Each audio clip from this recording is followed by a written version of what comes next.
అపోస్తలుడైన పౌలు అంటున్నాడు, సువార్త ప్రకటించవలసిన భారము నా మీద మోపబడి ఉంది అని అంటున్నాడు. రక్షించబడినటువంటి మనము, ప్రభువుని ఎరిగి ఆయన అడుగుజాడల్లో ముందుకు సాగుతున్న మనము, ఆత్మను గురించినటువంటి దప్పిక, ఆత్మను గురించినటువంటి బాధ్యత కలిగిన మనము చేయవలసిన పని ఏంటో తెలుసా? సువార్తను ప్రకటించాలి. ఒక వ్యక్తిని నరకము నుంచి తప్పించవలసిన బాధ్యత మన మీద ఉంది. మన తోటి వారిని, మన తోటి ఉద్యోగస్తులను, వ్యాపారస్తులను, మన సహచరులను మనం కాపాడుకోవాల్సిన బాధ్యత మన మీద మోపబడి ఉంది.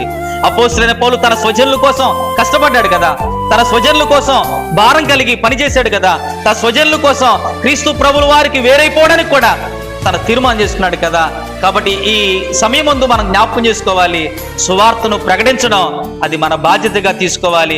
సువార్త ప్రకటించడం అది మన ధ్యేయముగా, మన కర్తవ్యముగా మనం తీసుకుని సువార్త ప్రకటించవలసిన భారము మన మీద ఉంది అని ఒకసారి జ్ఞాపకం చేసుకుని సువార్తను ప్రకటిద్దాం. ఆటంకాలు వచ్చినా, అభ్యంతరాలు వచ్చినా, వ్యతిరేకతలు వచ్చినా, క్రీస్తు యొక్క రాజ్య విస్తరణలో నీ వంతుగా నీవు పాటుపడాలి, నీ వంతుగా నీవు కష్టపడాలి, నీ వంతుగా నీవు బాధ్యత వహించాలి. ఆమేన్.